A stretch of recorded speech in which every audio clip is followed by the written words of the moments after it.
Lucas capítulo 6, verso 46. Abra sua Bíblia comigo. Lucas 6, 46 é um texto que nós já trabalhamos com os irmãos no domingo retrasado, né? E os irmãos puderam observar que nós estamos trazendo a mesma temática novamente aqui, que é protagonistas de uma contracultura cristã, mas hoje é a parte 2. Hoje nós vamos ver mais duas situações culturais que estão instauradas e cujas quais você, como povo de Deus, você como um agente transformador do mundo, Deus está chamando você e está capacitando você a lutar contra esta cultura instaurada. A Bíblia diz o seguinte para a gente, para mim e para você, não diz para o mundo perdido, diz para mim e para você: por que vocês me chamam Senhor, Senhor, e não fazem o que eu digo? Quando o texto vem trazendo essa ideia de Senhor, Senhor, isso é expressão cultica. Ninguém fala Senhor, Senhor, se não se enxergar na presença de Deus. E o fato de dizer Senhor, Senhor, é uma invocação do nome do Senhor. Isso, em um contexto veterotestamentário e em um contexto também da igreja primitiva, no Novo Testamento, isso é invocar o nome do Senhor, isso é cultuar a Deus. Então, se nós trouxéssemos esse texto para os nossos dias, talvez Jesus estaria dizendo para a gente assim: por que vocês me cultuam, mas vocês não fazem o que eu digo? Se trouxéssemos para os nossos dias, é exatamente isso que ele quer dizer. Por que você vem à minha presença, mas você não faz o que eu digo? Por que você vem ouvir as coisas que eu espero de você, mas você não faz o que eu digo? É como se Jesus estivesse chamando a atenção da gente, dizendo: tem alguma coisa errada com você. Porque você vem aqui me ouvir, me escutar, eu falo com você, mas entra por aqui, sai por aqui, você não faz. E a indignação de Cristo, ela continua ecoando, irmãos. Da mesma forma com que naquele dia, certamente foi duro para quem ouviu, continua sendo duro para o povo de Deus, que exalta o nome de Deus, que cultua o Senhor, que invoca o nome de Deus, mas que para aí, não faz mais nada. Não faz aquilo que ele disse que deveria ser feito. Então é por isso que a temática, ela se justifica. Nós precisamos ser protagonistas. Nós precisamos ser seres ativos. Nós precisamos protagonizar ações que quebrem a cultura moderna e instaure uma cultura cristã. Jesus instituiu a igreja exatamente para isso, para que ela tivesse uma cultura diferenciada dos povos ao redor. Observe comigo aqui alguns textos que são importantes nesse enredo. Ezequiel, capítulo 11, verso 12, diz o seguinte: não andastes nos meus estatutos e nem executastes os meus juízos, antes fizestes segundo o juízo das nações que estão ao redor de vós. Você percebe aqui que Deus está dizendo para o povo: ao invés de vocês andarem nos caminhos que eu propus para vocês, vocês escolheram andar sob os caminhos, os juízos, a lei, a conduta dos povos ou das nações que estão ao redor de vós. É lógico que essa narrativa tem um contexto, de Velho Testamento, mas para nós aqui não muda muita coisa, porque o povo de Deus continua existindo, e muitos de nós ainda estamos vivendo nossa vida, ao invés de ser pautada pelos estatutos e pelos juízos de Deus, a nossa vida ainda está sendo pautada pelas pessoas que habitam o nosso redor. Romanos 12, 2 vai propor para a gente uma transformação. Não tomem a forma, ou não se conformeis com este século, mas transformai-vos pela renovação da vossa mente. A palavra de Deus vem dizer para você: não tome a forma do mundo, Não viva do jeito que o mundo vive. Transforme-se. Renove a sua mente e o resto vai acontecer. Abra-se para um projeto de transformação que Deus tem para a minha vida e para a sua vida. O questionamento de Jesus lá em Lucas, que eu já passei para você aqui, ele é muito pertinente, irmãos. E por que ele é pertinente? Porque Jesus, ele foi um personagem histórico, e ele veio num momento, e o povo dele tem uma história atrás. O povo dele tem uma história.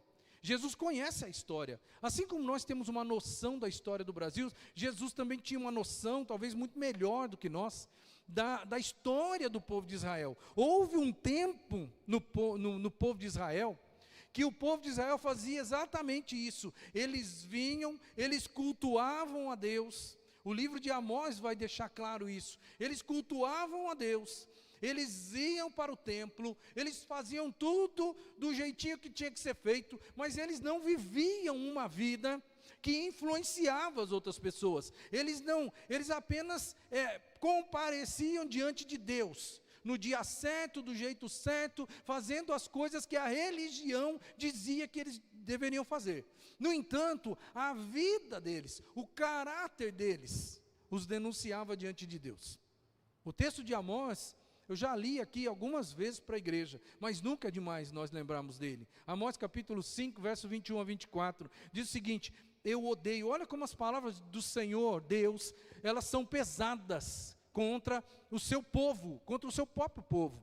Na Bíblia diz: eu odeio e desprezo as suas festas religiosas, eu não suporto as suas assembleias solenes, mesmo que vocês me tragam holocaustos e ofertas de cereal, e isso não me agradará. Mesmo que me tragam as melhores ofertas de comunhão, eu não darei a menor atenção a elas. Afastem de mim o som das suas canções e a música das suas liras. Em vez disso, corra a retidão como um rio, a justiça como um ribeiro perene. Você consegue perceber o que Deus está falando aqui com o povo? Deus está falando exatamente: olha, eu odeio, eu desprezo o culto que vocês têm me oferecido.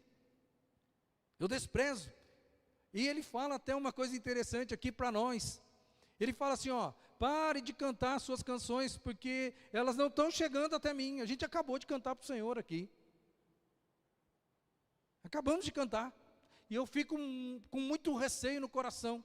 Eu não quero ser como essas pessoas que ouviram essas palavras.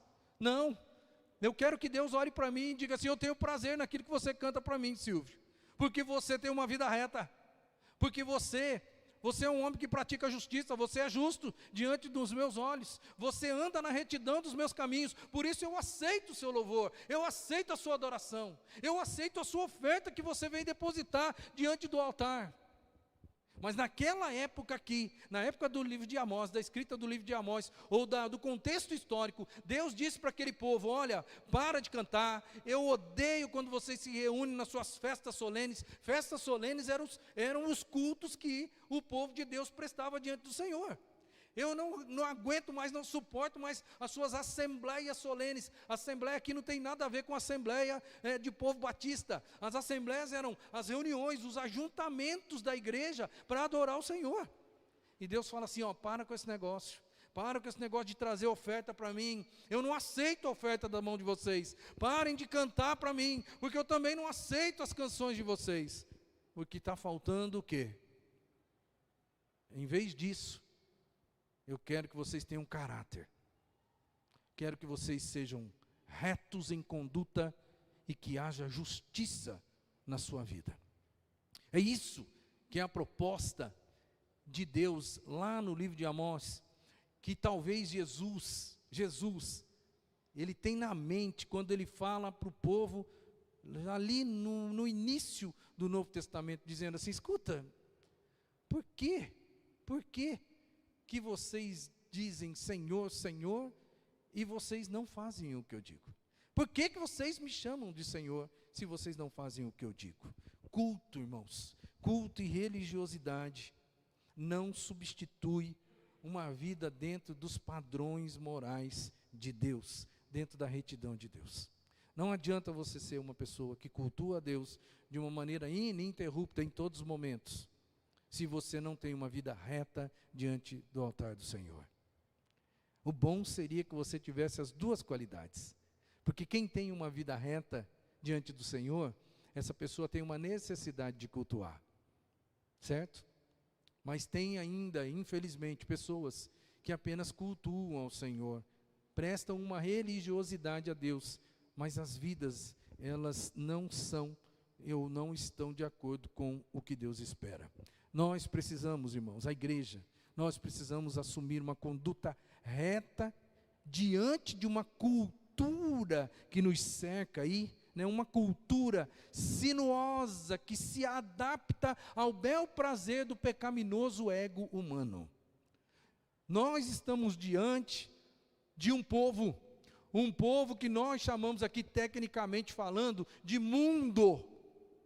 E o mundo, ele tem o pecado enraizado nele, o ego humano do mundo está totalmente inebriado aí de pecaminosidades, e ele vai se adaptando, ele vai fazendo curvas. Se isso é bom para mim, eu faço. Agora, se isso é bom para mim, eu faço. Se isso é bom para mim, eu faço. O homem e a mulher de Deus precisa viver em retidão, caminhos retos diante do altar do Senhor. É por isso que Jesus fala: por que vocês me chamam Senhor, Senhor, se vocês não fazem o que eu digo para vocês fazerem? Nós vimos aqui na semana retrasada duas coisas. Nós vimos que nós precisamos ser protagonistas, ou seja, vivemos inconformados e instituímos uma contracultura com relação ao pluralismo religioso, apresentando Jesus para as pessoas. Nós vimos também que nós também precisamos viver inconformados com esta ideia que é colocada diante das pessoas, que é a ideia do materialismo. Parece que nós estamos vivendo uma era de que não existe felicidade verdadeira e genuína se você não possuir as coisas, certo? E aí então nós vamos nessa busca desenfreada, e nós vimos aí na semana retrasada como combatemos o materialismo, vivendo uma proposta bíblica de uma vida simples, porque afinal de contas, nosso lar não é aqui, nosso lar é na eternidade. Ajunteis tesouros, não na terra, mas nos céus, aonde a ferrugem não corrói, o ladrão não rouba, e a traça não acaba com ela. São palavras do Senhor. Então nós olhamos naqueles dias para essas duas situações, e hoje eu quero trazer pelo menos mais duas para você pensar um pouquinho, em que Deus, Jesus Cristo, Ele espera de você que você seja protagonista com relação a combater o relativismo ético e moral que impera nos nossos dias. Não precisa ser nenhum expert para enxergar, irmãos, que todos os padrões morais que cercam os seres humanos, eles estão derretendo. Você concorda comigo? Que padrão moral, os padrões de moralidade, eles estão se esfacelando. Daqui a pouco não vai existir mais nenhum padrão moral. Existiam coisas que há 30 anos atrás, 40 anos atrás, 50 anos atrás, elas não eram toleradas na sociedade. Mesmo numa sociedade chamada entre nós de mundana. Essa sociedade, ela não aceitava algumas coisas, mas hoje a sociedade está perdendo toda a ética, ela está perdendo toda a moral. Na maior parte do mundo isso está acontecendo, mas olha, no Ocidente, do lado de cá do planeta, nós estamos muito mais acelerados com esse negócio, muito mais acelerados. Essa ética e moral, ela está se derretendo aqui no mundo ocidental muito mais rápido do que no mundo oriental. Esse negócio de que é tudo relativo, isso ou aquilo é relativo. Coisas que no passado eram vistas como coisas repugnantes diante da sociedade, hoje já é relativo. Hoje as pessoas, não, mas mas pensando bem, isso e aquilo. Esse relativismo ético-moral, ele está permeando toda a sociedade. E olha, ele também está infiltrando, ou se infiltrando, no meio da igreja. Tudo é meio relativo hoje. Pode isso? Isso é relativo. Se você olhar por esse lado, pode. Se você olhar por aquele lado, não pode. Mas a Bíblia é cheia de absolutos. A Bíblia é cheia de absolutos. A Bíblia é cheia de nãos. Sabe? A Bíblia é cheia de nãos. E sabe por que existe nãos? Para nos proteger. Porque todo não que eu conheço, partindo de um coração de pai, é para proteger o filho. Eu não conheço um pai amoroso que diz não para o filho só para tirar ele do sério.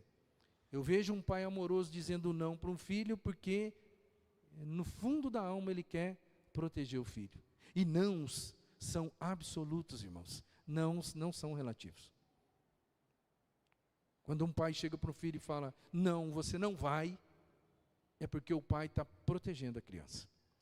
E Deus, quando Ele fala alguns nãos para a gente, às vezes a gente age também como criança. E a gente faz birra, mas no fundo, Deus está apenas querendo proteger a gente. Esse relativismo, que é o relativismo ético-moral, que está se esfacelando, ele se apresenta, irmãos, em todas as áreas da sociedade organizada. Todas as áreas.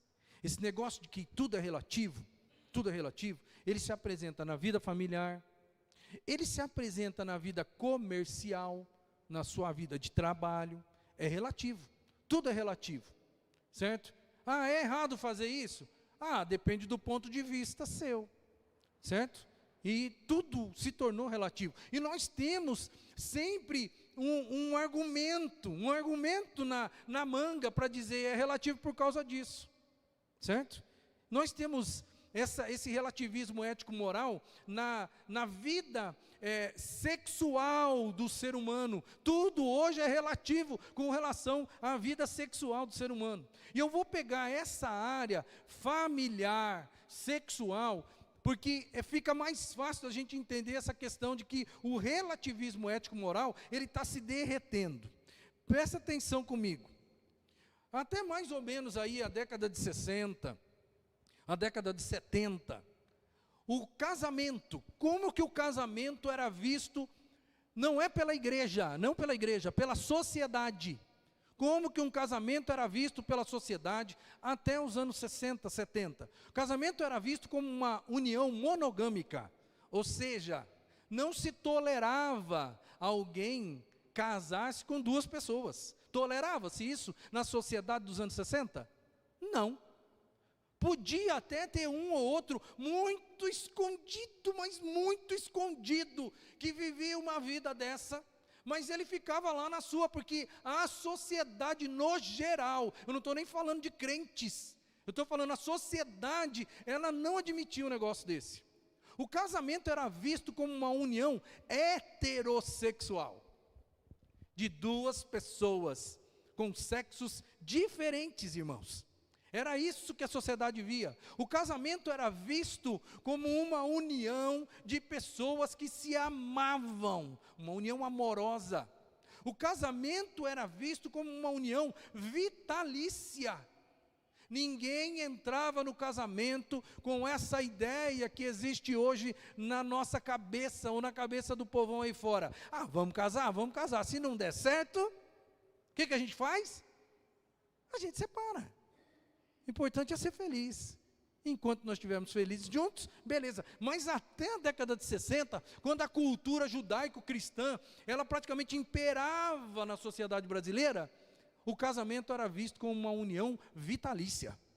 Ninguém se casava com a ideia de que um dia poderia se separar. Muito pelo contrário. Todo mundo enxergava aquilo como algo para sempre. E o casamento também era visto como o único contexto para uma intimidade sexual. Mas agora, e no mundo moderno? E no mundo de hoje em dia? E no século 21? Vamos pensar um pouquinho em cada um das situações aqui. Hoje, O que nós estamos vendo com relação à união monogâmica? Isso agora é um absoluto? Não. Hoje tem até programa de televisão, eu sei que você já viu, de pessoas, um homem casado com 4 mulheres, e é um programa de reality show que você assiste toda semana, se você quiser, só para ver como é que é a vida dessas pessoas. Hoje em dia na internet está coalhado já, ao invés de casal, de trisal. Hoje, tem alguns aí que estão espantados, irmão, a coisa está rolando desse jeito. Hoje já tem os trisal. Agora a lei já está começando a olhar como é que nós vamos fazer, com esse negócio agora, porque isso é novo. E agora vai ter que ter direito para os 3, porque antes tinha direito só para os 2. Mas agora então, como é algo novo que a sociedade está aceitando, aí então nós temos que nos movimentar para isso. E isso também está acontecendo. Antigamente, se isso acontecesse, era um escândalo na sociedade. Hoje já não é mais escândalo. As pessoas olham isso com naturalidade. E ai daquele que resolver dar de dedo numa situação dessa, porque se você der de dedo numa situação dessa, você certamente vai, de uma maneira rigorosa, enfrentar a lei. Porque você está sendo, de alguma forma, intolerante com essa situação. União amorosa. Existe aqui, ou melhor, uma união heterossexual. Isso aqui eu não preciso nem falar. Porque hoje, isso aqui já acabou. Já não é mais um absoluto na sociedade. Não, já as leis já estão totalmente voltadas para os casamentos homossexuais. Algumas igrejas, para o nosso horror, elas já estão abençoando pessoas que casam num contexto homossexual. E nós estamos olhando esse negócio. E eu vejo Jesus olhando para a igreja e falando assim: escuta, por que vocês me chamam Senhor, Senhor, se vocês não fazem o que eu disse para vocês fazer? Está escrito na palavra o que eu disse para vocês fazerem. Você está percebendo que esse verso, ele continua ecoando? Por que vocês me chamam de Senhor e Senhor, se vocês não fazem o que eu disse que vocês deveriam fazer? Aonde estão os absolutos da palavra? A palavra, ela não dá margem para nada disso aqui, nada. Ou melhor, dos contrapontos aqui, ela não dá margem para nada. Ela era, até mais ou menos a década de 60, era desse jeito, e era desse jeito que a palavra de Deus disse que deveria ser, mas agora está esfacelando, irmão. Uma união amorosa, hoje os casamentos, nem todos os casamentos, eles acontecem por causa de uma união amorosa. Alguns casamentos são forçados em função da situação, outros casamentos são por interesse, outros são por pura aparência, mas amor mesmo parece que já não existe com tanta frequência, e já é considerado um casamento por interesse hoje, já é quase que considerado normal pela sociedade. E aí a gente vai ver as outras coisas, né? Claro que se não é um casamento com base amorosa, ele não vai ser um casamento com base vitalícia. Ele vai ser bom enquanto durar, ou vai durar enquanto for bom, certo? Então ele não vai ser mais vitalício. E aí nós estamos olhando para tudo isso e nós estamos enxergando isso como uma normalidade do mundo, a maneira com que o mundo está vivendo hoje. É a cultura, não tem quem barra esse negócio. E aí nós reclamamos do sistema judiciário, né? Nós reclamamos da política, porque parece que a política, o sistema judiciário, também está tudo voltado para o melhor para o ser humano. E se isso deixa o ser humano feliz, então vamos constituir leis e vamos deixá-los trabalhar dessa forma. A igreja, ela fica do outro lado do muro, olhando para essas situações de cabelo em pé, a igreja séria, e a igreja fica pensando: alguém tem que fazer alguma coisa, meu Deus. Mas parece que as coisas continuam acontecendo e nada muda. Eu vim aqui para dizer para a minha igreja: igreja, nós precisamos ser protagonistas para efetuarmos uma contracultura com relação àquilo que nós estamos vivendo. Daqui a pouco eu vou te dar uma dica um pouquinho mais clara de como que a gente faz isso, tá? No próximo bloco aqui da mensagem. E aí, no último, que é uma coisa que eu também não preciso gastar muito tempo aqui. Antigamente o casamento era o único contexto para uma intimidade sexual. Hoje em dia todo mundo sabe que a intimidade sexual ela já é aceita socialmente fora do contexto do casamento. Eu sou de um tempo que se a pessoa tinha um amante, tinha que ser muito bem escondido. Mas muito bem escondido, porque se a sociedade ouvisse ou ficasse sabendo, o indivíduo e a pessoa, ela era escrachada pela sociedade, era colocada à parte diante da sociedade. Ninguém queria ter contato com esse tipo de gente. Mas as coisas foram acontecendo gradativamente, não é mesmo? Aí daqui a pouco, esse negócio de ter que ter um amante escondido, já começou a vazar. Aí daqui a pouco já tem um relacionamento aqui, mas tem outro relacionamento lá. Aí você vê agora que a questão da sexualidade está uma coisa totalmente aberta. Você vê todos os ramos da sociologia olhando para a cultura moderna e dizendo assim, não é mais do jeito que era antigamente. Hoje as coisas são totalmente diferentes e hoje você pode viver uma vida feliz sexualmente, com a idade que você quiser, do jeito que você quiser, na hora que você quiser. Dentro do casamento, fora do casamento, antes do casamento. A sexualidade está totalmente banalizada. Irmão, esse é o contexto social que a gente vive. E eu não preciso gastar muito tempo aqui para você entender isso, porque você está mergulhado nessa sociedade, você sabe do que eu estou falando. E aí, sabe o que a gente está vivendo? Como a gente está vivendo um tempo interessante agora, que a gente está vivendo um tempo de política, de eleição. E a igreja, o que a igreja tem lá no fundo da alma? Nós que somos conservadores, a gente fica torcendo para que um político conservador, ele entre no poder, para que então assim as coisas melhorem, certo? E a gente, indiretamente, o que a gente está pensando com isso? A gente está pensando assim, eles vão resolver. Se nós colocarmos um conservador lá, eles vão resolver, vai se criar leis diferentes, vai ser diferente. Irmão, não se iluda com isso, porque não vai ser nada diferente.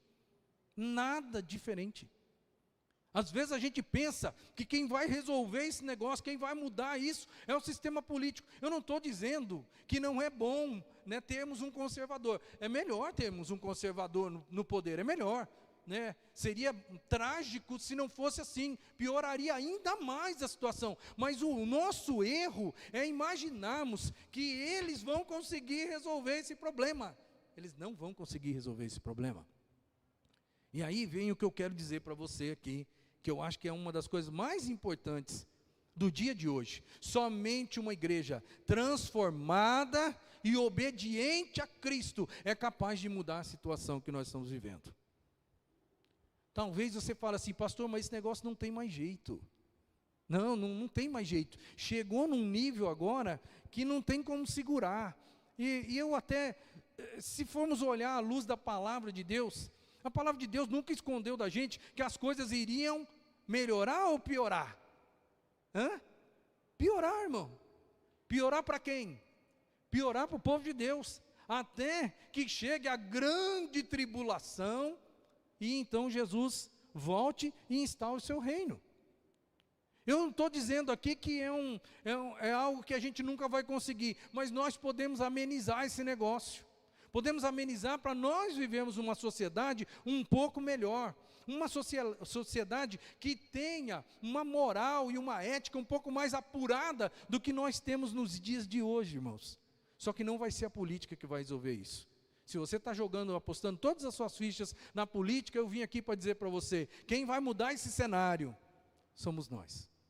Se é que é possível mudar alguma coisa, ou estagnar esse processo, só será possível uma igreja que vai ser transformada e obediente. São duas coisas aqui, irmãos. Uma igreja transformada pelo poder de Deus. Pessoas, vocês aí, transformados pelo poder de Deus, mas também obedientes à voz do Senhor. Porque quando você é obediente à voz do Senhor, você vai ser amigo de Deus. A Bíblia diz que o cara que é amigo de Deus, a Bíblia vai falar assim, aquele que tem os meus mandamentos e os obedece, os guarda, este é o que me ama. E aquele que me ama, a Bíblia diz assim, será amado do meu Pai, e eu também o amarei. Jesus Cristo falando isso, eu também o amarei, e eu vou me manifestar para ele. Olha só que coisa grande. Uma igreja transformada pelo poder de Deus, é uma igreja obediente, e uma igreja obediente, ela vai fazer o que Jesus disse para ela fazer. Porque que vocês me chamam Senhor, Senhor, se vocês não fazem o que eu digo. Eu vou mostrar um negócio para você aqui, que você vai ficar de cabelo em pé, porque eu também fiquei de cabelo em pé quando eu fiz esse cálculo. Uma igreja transformada é uma igreja que ela é regenerada por Deus, e quando ela é obediente, ela vai fazer o que Jesus espera dela. Antes de subir aos céus, Jesus disse para a igreja dele, falou assim, vão pelo mundo, e enquanto vocês vão, façam discípulos. Pregue o evangelho para essas pessoas, façam discípulos, batizem essas pessoas em nome do Pai, do Filho e do Espírito Santo, e eu vou estar com vocês até a consumação dos séculos, diz a palavra. Então, uma igreja transformada e obediente, ela vai fazer isso, certo? E se a igreja fizer, olha o que é possível acontecer. Caminha comigo aqui no meu raciocínio. O Brasil hoje tem 215 milhões de habitantes. Dizem as estatísticas mais recentes que existe 30% aproximadamente, entre 25% e 30% de evangélicos no Brasil. O que daria 64,5 milhões de pessoas. Como eu não sou bobo, e eu sei muito bem que desses 64,5 milhões, 20% não passa no facão, não passa 20%, porque está cheio de gente que é frequentador de igreja, mas não é crente, não passa no facão de Deus. Eu estou sendo assim, eu estou colocando uma margem de 5%. Se 5% da igreja evangélica brasileira resolvesse ouvir a voz de Deus e obedecer, discipulando uma pessoa só, em um ano, você sentar com uma pessoa, trabalhar com ela, explicar o evangelho, levar essa pessoa ao batismo, capacitar ela para que ela, no outro ano, faça o mesmo com uma outra pessoa. Se 5% da população dos evangélicos, se é 64 milhões e meio, 5% dá 3 milhões e meio de pessoas. Em um ano, esses 3 milhões e meio de pessoas, discipulando um a um ano depois seria 6 milhões e meio, 2 anos depois, 13 milhões, 3 anos depois, 26 milhões, 4 anos depois, 52 milhões, 5 anos depois, 104 milhões, e 6 anos depois, 208 milhões, quase os 215 milhões. Se 5% da igreja levasse as palavras de Jesus a sério. Tenho 2 notícias para você, uma boa e uma ruim. Eu vou falar a boa. A boa é que nós, como Igreja Batista, Quinta Igreja Batista aqui de Araçatuba, nós temos 19 pessoas envolvidas nesse processo. Dá muito mais do que 5% para nós. Para nós dá muito mais do que 5%. Se nós trabalharmos como igreja, discipulando um a um, eu estou trabalhando com 2 pessoas. E eu sei que mais 19 pessoas no meio de vocês aqui estão discipulando alguém. Se nós continuarmos firmes, irmãos, sabe em quantos anos nós vamos ganhar Araçatuba inteira para Jesus? Em 13 anos. Você não acredita? Faz os cálculos na sua casa. Comece lá. 19 mais 19, depois multiplica de novo a somatória pela mesma somatória e você vai descobrir que em 13 anos nós vamos ganhar mais de 200 mil pessoas. Se cada um, ano após ano, discipulasse alguém que, por sua vez, discipulasse outra pessoa. Alguns cuidariam apenas de 13 pessoas, mas em compensação, outros que entrariam no final do processo, cuidariam de 2 ou de 3, não mais do que isso. Só estou dizendo para você que aquele negócio que ecoa, aquela palavra que ecoa de Jesus, por que vocês me chamam Senhor, Senhor, se vocês não fazem o que eu digo? Porque se vocês fizessem o que eu digo, a sociedade seria outra. Você concorda comigo que se todo mundo fosse cristão, autêntico, genuíno, os absolutos bíblicos voltariam a imperar? Quem fariam as leis? Seriam pessoas perdidas, mundanas, ou seriam pessoas de Deus? Quem organizaria a sociedade? Qual seria a visão de mundo dessas pessoas? Quem votaria nas pessoas? Enfim, você acha que teria tanta bandidagem no mundo, com um mundo totalmente convertido ao Evangelho? Um mundo que estaria sendo moldado para ser justo, andar na retidão de Deus. Você acha que nós teríamos a marginalidade que nós temos? Você acha que nós teríamos a libertinagem que nós temos? Não, tudo seria resolvido. Porque as pessoas seriam outras. O caráter das pessoas seria outro. Irmãos, a questão aqui, porque tem 2 sistemas de valor no mundo hoje. O sistema de valor do mundo e o sistema de valor da palavra de Deus, ou seja, da igreja. A questão maior que fica aqui é, quem é o Senhor na sua vida?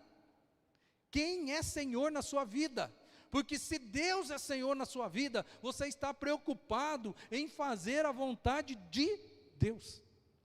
E essa palavra aí, ela não vai ter muito sentido para você. Por que você me chama Senhor, Senhor, se você não faz o que eu mando? Porque se você está fazendo o que Ele manda, você vai dizer, eu chamo o Senhor de Senhor, e eu faço o que o Senhor manda. Discípulos verdadeiros, irmãos, na hora de escolher entre o que o mundo, como que o mundo anda, e como que ele tem que andar, discípulos verdadeiros, eles não têm muita dificuldade em responder, ou dizer para onde é que eles vão, de que forma eles vão viver, porque discípulos verdadeiros, eles têm pouca dificuldade em fazer suas escolhas.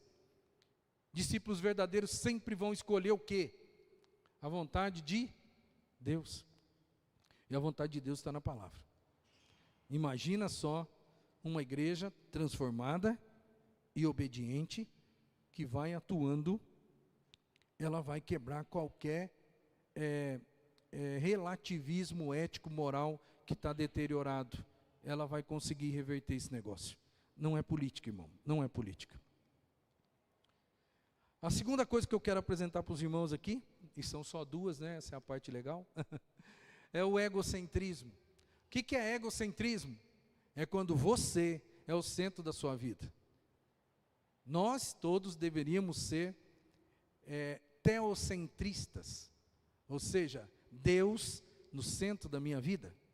Mas o que impera no mundo hoje, que é uma cultura, é o egocentrismo. O que é bom para você, faça o que te faz feliz. Não importa o que os outros vão pensar, faça o que você vai ficar feliz com aquilo, porque isso é o certo para você. Não se deixe levar pelo que as outras pessoas, ou por qualquer outra coisa. Se isso não te deixa feliz, não faça. Agora, se isso te deixa feliz, faça. E seja o que for. Isso é egocentrismo. Egocentrismo, um amor excessivo por si mesmo. O que importa é eu ser feliz. Qualquer coisa que venha contra e que me deixe um pouco para baixo, eu vou rechaçar esse negócio. Eu quero fazer aquilo que eu me sinto bem. Mas quando a gente olha para a palavra, não tem espaço para egocentrismo na palavra. Porque egocentrismo é amar você mais do que qualquer coisa, certo? Mas na palavra, tem coisas interessantes que quando a gente olha, a gente coloca em xeque o egocentrismo. A Bíblia diz assim, respondeu Jesus: ame o Senhor, o seu Deus, de todo o seu coração, de toda a sua alma, de todo o seu entendimento. Olha aqui, ó, este é o primeiro e o maior mandamento que existe. Isso vai totalmente contra o egocentrismo, porque o egocentrismo prega: ame você, faça o que é bom para você, faça o que te deixa feliz. A Bíblia vai dizer assim: ame você. A Bíblia vai falar que ame, você tem que amar você sim. O texto continua dizendo assim, ó: e o segundo é semelhante a ele, ame o seu próximo do mesmo jeito que você ama você. Então isso implica em quê? Em amor próprio? Implica em amor próprio, implica em autoestima curada, sarada, porque eu não posso amar o meu próximo se eu não me amar. Agora, o primeiro e o maior mandamento, e que está acima de amar a mim e amar ao meu próximo, o primeiro e maior mandamento é o quê? Ame o Senhor, o seu Deus, e ame de um jeito fora do padrão, com todo o seu coração, com toda a sua alma, com todo o seu entendimento. Um amor exacerbado, colocando Deus no centro da sua vida. Essa é a maneira correta de nós enxergarmos o homem. O homem não pode ser o centro. O homem, ele tem que orbitar no segundo nível depois da figura divina. Eu preciso amar a Deus acima de qualquer coisa. A Bíblia me ordena a amar o Senhor antes de amar a mim mesmo. Irmãos, eu não estou dizendo aqui que a gente não tem que ter autoestima. Não estou dizendo aqui que a gente não tem que amar a si mesmo. Eu estou dizendo que a gente tem que amar a si mesmo, que a gente tem que amar o próximo, mas que a gente tem que primordialmente, principalmente, amar a Deus como ponto central da nossa vida. Se nós fizermos isso, se eu e você fizermos isso, nós vamos acabar com o egocentrismo, pelo menos dentro da nossa existência. E se nós vivemos assim, ao ponto das pessoas perceberem como é bom viver assim, nós vamos começar a mudar a sociedade em que a gente vive. Aliás, tem um texto na Bíblia que precisa ser levado em consideração quando a gente pensa em egocentrismo, porque a Bíblia fala que egoísmo é uma marca do fim dos tempos. Olha lá Paulo escrevendo a Timóteo, dizendo, 2 Timóteo 3, 1 a 5, saiba disto, Timóteo, nos últimos dias sobrevirão tempos difíceis, terríveis. Os homens serão, ele encabeça, dizendo, os homens serão egoístas. E aí o texto vai continuar: avarentos, presunçosos, arrogantes, mas eu fico impressionado como o apóstolo Paulo encabeça a lista, essa lista grande, com o quê? Os homens serão egoístas, Timóteo, no fim dos tempos. E eu digo para você, sem medo de errar, os homens hoje são muito mais egoístas do que no tempo em que o apóstolo Paulo escreveu isso para Timóteo. Você concorda comigo? Nós estamos sendo arrastados por uma cultura de egocentrismo. Faça aquilo que é melhor e que te deixa feliz, irmão. Quando que o egoísmo é evidente na minha vida e na sua? Quando você é mais importante do que Deus. Às vezes a gente pensa, eu e você, nós pensamos que nós não somos egocêntricos, que quem está no centro da nossa vida é Deus, não somos nós. Mas olha, raciocina um pouco comigo aqui, ó. Quando que você tem traços, apresenta traços de egoísmo? Quando você se sente mais importante do que Deus. Quando o seu conforto e o seu bem-estar emocional, eles estão acima de Deus e da vontade de Deus. Você lembra de Jesus no Getsêmani? Você lembra quando a coisa ficou bem complicada para Jesus? Jesus teve ali um confronto entre o bem-estar emocional e realizar a vontade de Deus. Ao ponto dele chegar e fazer uma oração difícil, dizendo para Deus o seguinte, para o seu pai o seguinte: Senhor, se for possível, passa de mim esse cálice, eu quero ter conforto emocional, eu não quero sofrer, certo? Se for possível, Senhor, passa de mim esse cálice, mas que não seja feita a minha vontade, mas que seja feita a sua vontade, Senhor. Naquele momento eu fico imaginando como Deus sofreu, Deus Pai sofreu, vendo o Filho fazer aquela oração, dizendo: Senhor, o meu conforto emocional está muito mal. Se for possível, dá um jeito, Senhor. Tem uma segunda, um segundo caminho, um outro jeito? Tem, Senhor. Se tiver, por favor, entra em ação agora e me dá esse outro percurso. Mas se não tiver, Senhor, que seja feita a tua vontade. Isso é dramático, mas para nós, no nosso tempo de vida, irmãos, nós também enfrentamos muitos momentos na nossa vida, onde o nosso desconforto emocional, ele toma conta da gente, e a gente não faz a oração de Jesus, dizendo assim: Senhor, se possível, resolve esse problema para mim. A gente só não faz o restante, a gente não fala assim, mas Senhor, olha, se não for possível, que seja feita a tua vontade na minha vida, eu vou aguentar o rojão aqui. A gente não faz isso. Sabe por que a gente não faz isso? Porque a gente é egoísta, a gente é egocêntrico. Quem está no centro da nossa história não é Deus, não é a vontade de Deus, somos nós. E muitos de nós sucumbem nesse meio percurso aí. Sabe quando você é egoísta ou apresenta traços de egoísmo? É quando as suas ideias, quando os seus sonhos, os seus projetos, as suas vontades, elas são muito mais importantes do que os sonhos, os projetos e a vontade de Deus. Quando os seus sonhos tomam o lugar dos sonhos de Deus, quando os seus projetos tomam o lugar do projeto de Deus, quando a sua vontade toma o lugar da vontade de Deus, você está sendo egocêntrico, irmão. É muito interessante porque quando a gente começa a olhar para fora, parece que é um mundo só que é egocêntrico.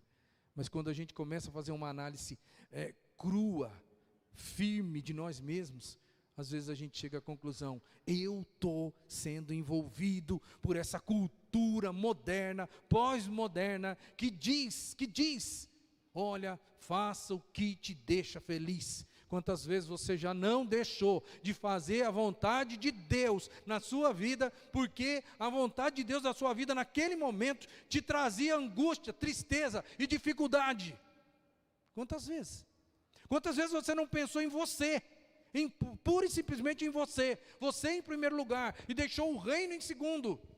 Quando você fez isso, você sucumbiu a essa corrente forte, chamada pós-modernismo, que está empurrando os nossos dias e o nosso mundo.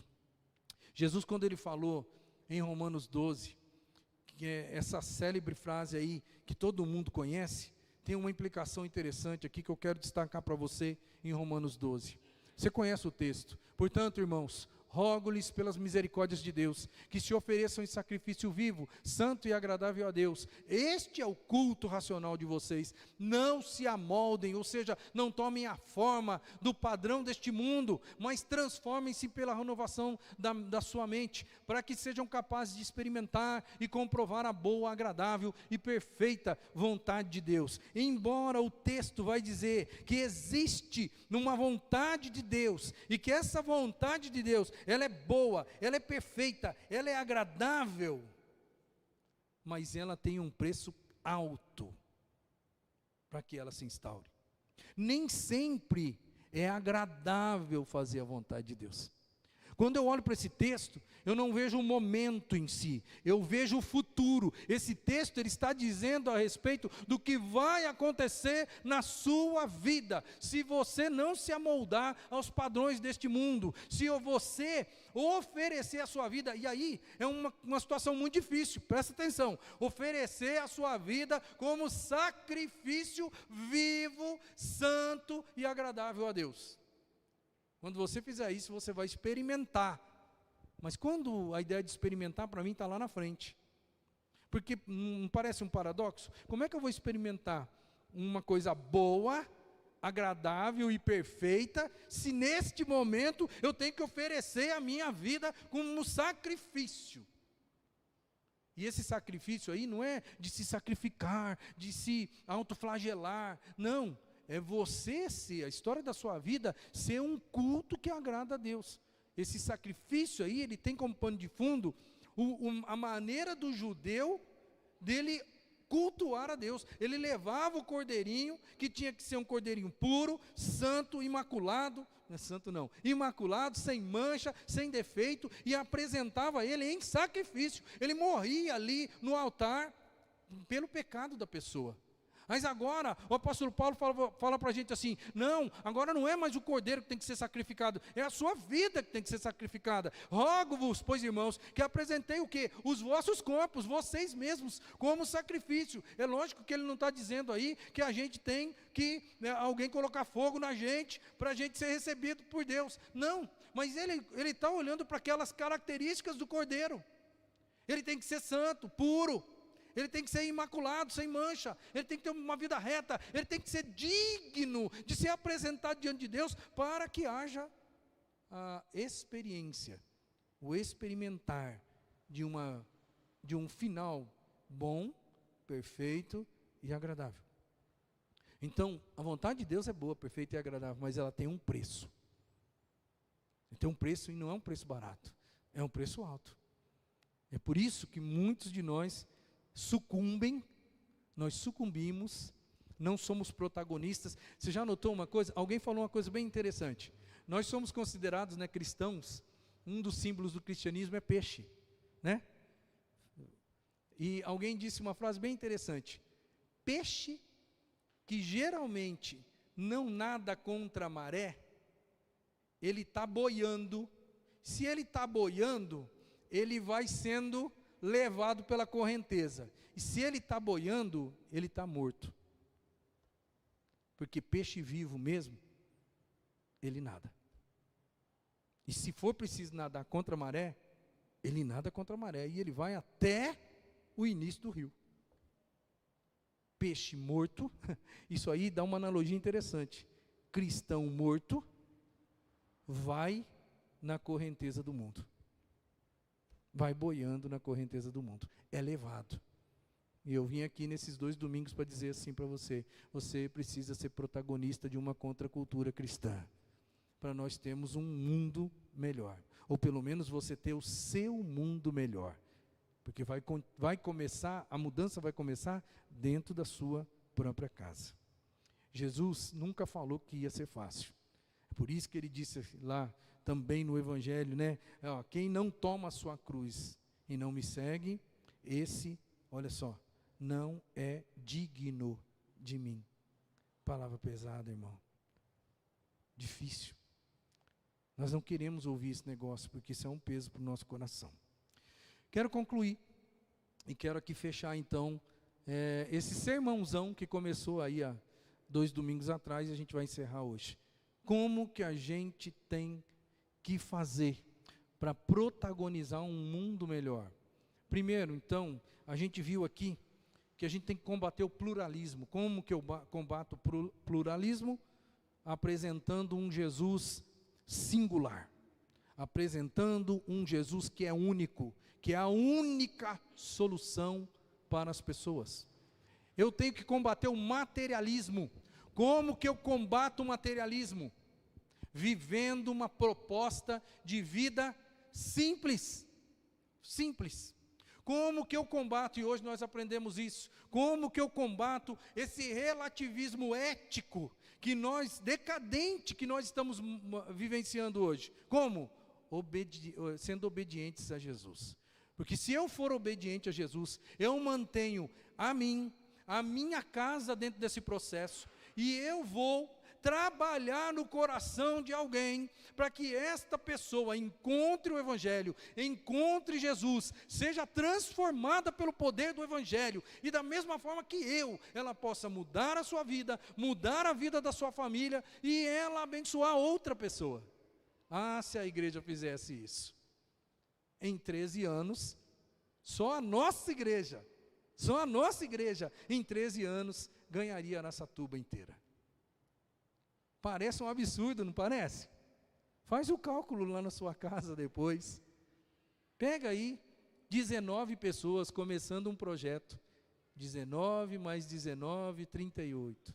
38 mais 38, 76. E assim por diante. Veja quantos anos é preciso para chegar a mais de 300 mil pessoas. Mais de 200 mil, porque Araçatuba tem perto de 200 mil.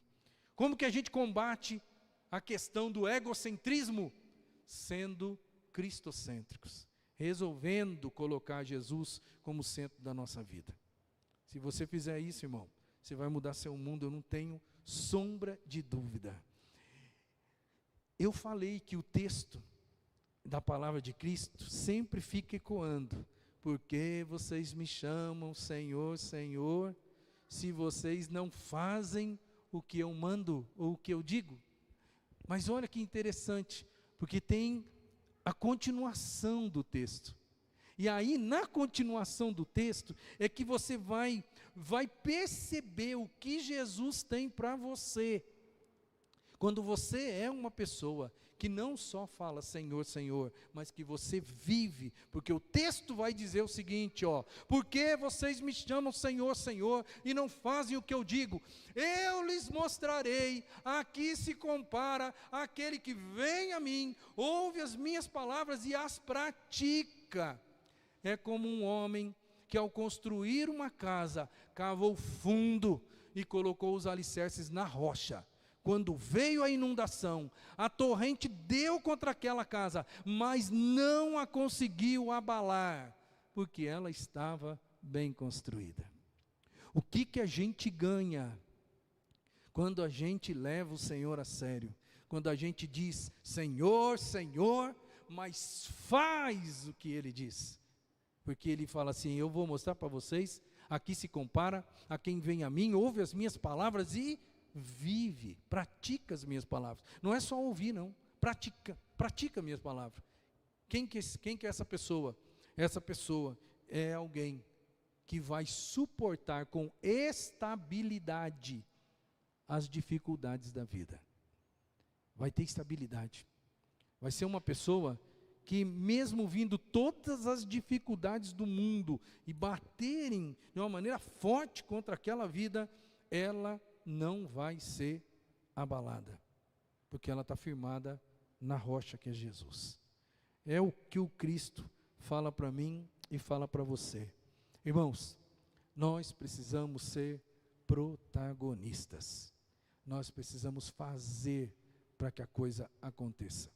Viva dessa forma, e eu não tenho dúvida no meu coração que Deus vai abençoar você, vai abençoar a sua casa e vai abençoar o mundo ao seu redor. Se todos nós fizermos isso, a nossa sociedade, consequentemente, vai mudar. Amém? Que Deus nos abençoe. Nós vamos, antes de terminar o nosso culto, nós vamos cantar mais uma vez, com muita alegria no nosso coração, essa canção maravilhosa que fala da graça de Deus. Eu quero convidar você a ficar em pé, para nós cantarmos mais uma vez sobre a graça de Deus.